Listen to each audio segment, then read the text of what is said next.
Just as Naphtali took pen to paper and wrote a song, a verse, a poem in a way, many years ago, in the late 1800s, a man penned these words: I fled him down the nights and down the days. I fled him down the arches of the years. I fled him down the labyrinth ways of my mind. In the midst of tears, I hid from him, and under running laughter, up vista hopes I sped, and shot precipitated adown titanic glooms of chasm fears from those strong feet that followed after, but with unhurrying chase and unperturbed pace, deliberate speed, majestic instancy, they beat, and a voice beat, more instant than the feet.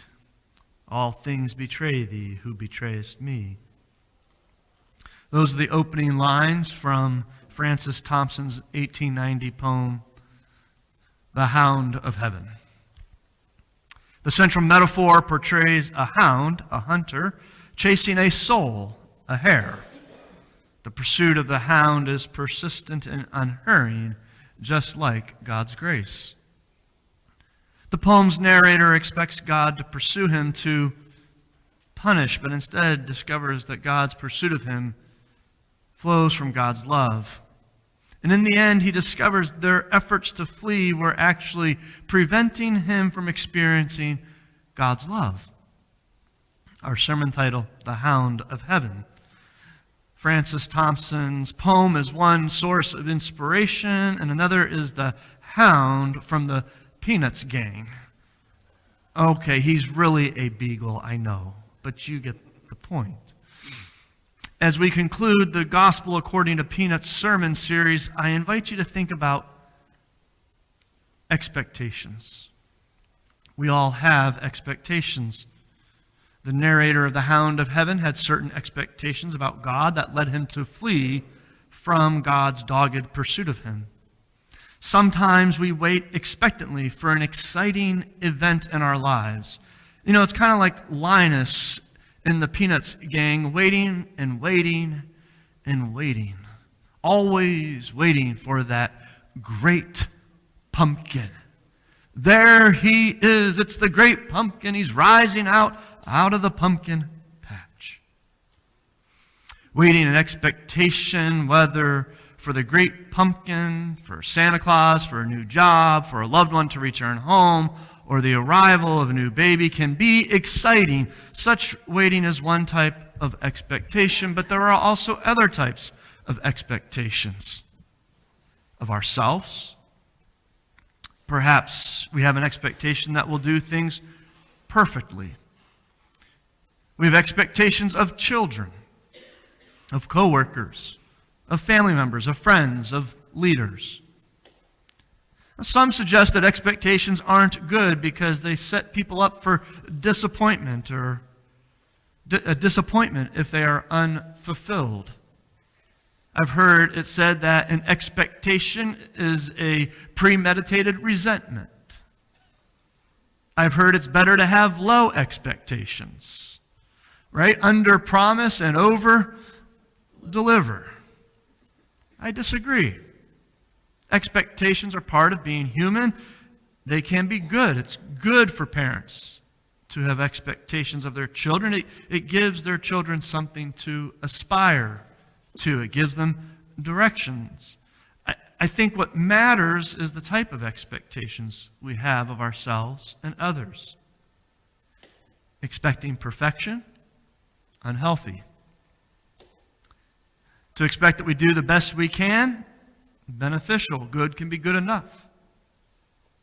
How we handle unfulfilled expectations is also important. When handled appropriately, we can grow individually, as followers of Jesus, and as a church, communally. But how do we handle unfulfilled expectations? Look at the advice Lucy gives to Charlie after another lost baseball game. He gets tired of losing, he says. And she says, look at it this way, Charlie Brown. We learn more from losing than we do from winning.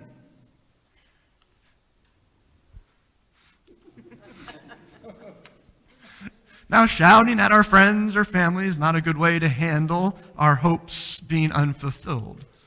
So what can we do when our expectations are not fulfilled? How can they turn and be transformed? How can the grief we experience when our expectations are not met, how can that be turned into good grief? How can we transform losing into winning? Well, our scripture this morning was written to address some of those questions. 6 days later, Jesus took with him Peter and James and his brother John and led them up a high mountain by themselves. And he was transfigured before them, and his face shone like the sun, and his clothes became dazzling white. Suddenly there appeared to them Moses and Elijah talking with him. Then Peter said to Jesus, Lord, it is good for us to be here. If you wish, I will make 3 dwellings here, one for you, one for Moses, and one for Elijah. While he was still speaking, suddenly a bright cloud overshadowed them, and from the cloud a voice said, This is my Son, the Beloved. With him I am well pleased. Listen to him. When the disciples heard this, they fell to the ground and were overcome by fear. But Jesus came and touched them, saying, Get up and do not be afraid. And when they looked up, they saw no one except Jesus himself alone. And as they were coming down the mountain, Jesus ordered them, Tell no one about the vision until after the Son of Man has been raised from the dead. And the disciples asked him, I'm going to continue reading to verse 13. The disciples asked him, Why then do the scribes say that Elijah must come first?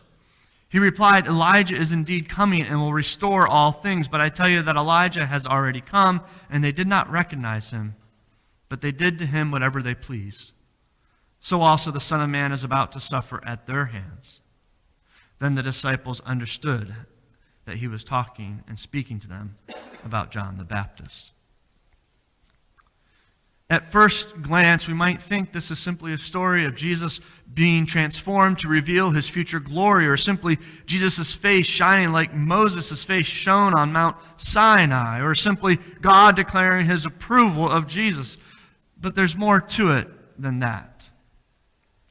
Through understanding the historical and cultural background of Matthew's gospel, we begin to grasp the importance and meaning of Jesus' transfiguration as told by Matthew.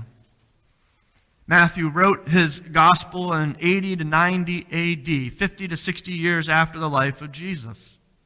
He took the oral tradition of Jesus and arranged it in a particular way so that the story he told about Jesus would be good news. It would be gospel to the people of his community. Now, it was a time of great upheaval in ancient Palestine. The Romans had sacked Jerusalem in the year 70 AD. They burned the temple to the ground. The whole religious landscape of Israel was changing. And what would replace the temple worship in Jerusalem? Jesus' followers, a messianic group of Jews, were one of many groups competing to determine the future of Judaism. Another group were the Pharisees. So Matthew is writing to his community, mostly located in Galilee, to encourage them to follow Jesus even as they face opposition from those competing Jewish groups. Now, one of the main objections to Jesus was that he did not fulfill the messianic expectations. How could Jesus be the Messiah if their expectations were not fulfilled? He was expected, the Messiah was expected to deliver the Jewish people from Gentile oppression. But instead of delivering them, Jesus died at the hands of that oppression. His own disciples didn't understand this. In the previous chapter of Matthew's Gospel, Peter confesses that Jesus is the Messiah, the Christ, the Son of the living God. But when Jesus says to Peter that he's going to undergo great suffering, what does Peter do? Do you know the story? Peter rebukes Jesus. And then Jesus says to Peter, "Get behind me, Satan, for you do not have in mind the things of God, but the things of man." A second expectation was that Elijah would return before the Messiah. And so they were wondering how, as a community, how could Jesus be the Messiah if these expectations were unfulfilled? So Matthew tells the story of the Transfiguration in a particular way. In the story, Jesus is revealed to be the Son of God by the voice of God. And at the same time, he's revealed to be the suffering servant. Tell no one about the vision until the Son of Man has been raised from the dead. And he identifies John the Baptist, right, with Elijah. And he says, just as they did to John the Baptist, just as John suffered, so will the Son of Man, Jesus' favorite title for himself, suffer. Likewise, Moses and Elijah appear in the theophany because they reveal that Jesus is a prophet like them. And they both were initially rejected and then vindicated by God. So recall the context of Matthew's community. People objecting to their belief in Jesus as the Messiah. How would that community hear this story? They would hear it as good news. God vindicated Jesus. God will be with you. And while he's presenting that good news, he's also communicating an essential truth of being a Jesus follower. He's communicating the importance of holding Jesus both as powerful Son of God and weak as the suffering servant. Holding that tension together. Because as Robert L. Short says, whenever we fail to hold these two factors in unity, when we tend to proclaim either a Christ without a cross or a cross without a Christ, it becomes something other than Christianity. And so into this story, there's a message for Matthew's followers and for us. This is my Son, the beloved. With him I am well pleased. Listen to him. Listening to Jesus is how we turn losing into winning. We turn to Christ and listen. And turning to Christ and listening can be a little like Snoopy's relationship with the Peanuts gang. Snoopy is the hound of heaven in a way in that world. You see, he's kind of a troubling love that follows. And as his name implies, he's given to a little bit of a prying and meddling. In some ways, he's like a little Christ. He can often be seen humbling the exalted and exalting the humble. He often afflicts the comfortable. Look at this cartoon. Grabs a hold of the Linus's blanket, and runs out of the house. They have a tug of war. He finally comes back. Are you crazy? You could catch pneumonia rolling out there in the snow. And he says, the struggle for security knows no season. And sometimes when we listen to Jesus, it means letting Jesus pry and meddle into our lives. In the Gospel of Luke, Jesus said, nothing is hidden that will not be disclosed, and nor is anything secret that will not become known and come to light. Jesus wants to take every area of your life, your everyday walking around life, your going to school and going to work life, and he wants you to let go of the false gods that give you security and comfort. He wants your entire life. Think of that story where he said, give to Caesar's what is Caesar's and give to God's what is God's. Right? He said to give the coin to Caesar because what? The coin had Caesar's image on it. So it must belong to Caesar. But then he said, give to God what is God's. What belongs to God? Who has God's image imprinted on them? created in the image of God, male and female, He created them. So listening to Jesus will sometimes mean being afflicted or humbled, being struck so that we can be healed. But at other times, listening to Jesus can mean the opposite, like this cartoon. Good grief. I've got so many clothes on, I can't move. I can't get up. I'm doomed. I have to be here until I freeze to death. Who's going to save him? The most embarrassing thing that's ever happened to me. Snoopy brings him comfort. God wants to bind up your wounds and exalt the humble. That's God's desire. God pursues us like the hound of heaven. And yet sometimes the way God goes about it doesn't meet our expectations. He was despised and rejected by mankind, a man of suffering and familiar with pain. Like one from whom people hid their faces, he was despised, and we held him in low esteem. In some ways, I think we may treat Jesus the same way the Peanuts gang treats Snoopy. It's the Great Pumpkin. That's not the Great Pumpkin, obviously, right? Linus falls over. Clunk. What happened? Did I faint? What did he leave us? Did he leave us any toys? Just a used dog. Used dog. Good grief. But you see, it was by the very act of Jesus hanging on a cross. By that very act of Jesus hanging on a cross that Jesus disarmed the powers and authorities and made a public spectacle over them, triumphing them over them by the cross.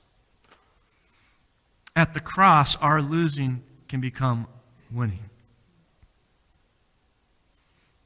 Because Snoopy is like Jesus in one other way. You're going to have to learn a lesson, Charlie Brown. You reap what you sow. You get out of life exactly what you put into it, no more and no less. Unlike the narrow legalists, Snoopy also believes in the forgiveness of sins. A little more margin for error. Now I'm saying this beagle is a little like Christ. He's a little Christ. I'm not saying he's like Christ. He isn't perfect. He's a chowhound. He's lazy. He's a bit sarcastic and sometimes can become weary of being what he is in the Peanuts comic strip, that he's a dog. And when we see all of that, we realize that Snoopy, that he's a little Christ, meaning he's like a Christian. We are called to be what? Like Christ.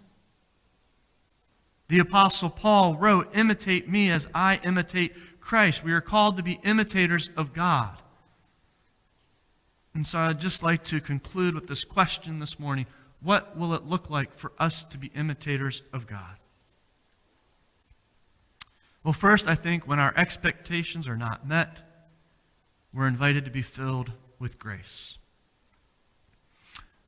I've heard sometimes that the church moves slower than the world because we practice grace.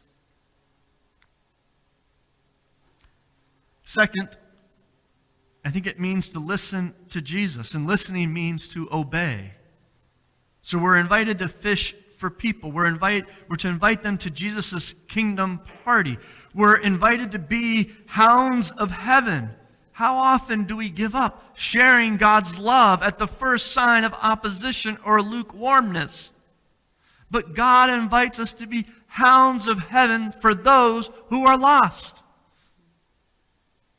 He invites us to bind up those who are hurt, even if it's costly to us. He invites us to comfort the afflicted. He invites us to challenge each other to love and good works. As iron sharpens iron, so one person sharpens another. We're invited to hear Jesus' words and respond in our daily lives. to listen to Jesus. And thirdly, I think to be like Christ is to live a life of joy. To live a life of joy, that no matter what's going on, whether it's floods and fire and famine, to not have it disturb us and to keep on dancing. To become a little Christ, to become like a hound of heaven. Totally dependent on God, yet totally full of love. Beware of the peculiar dog.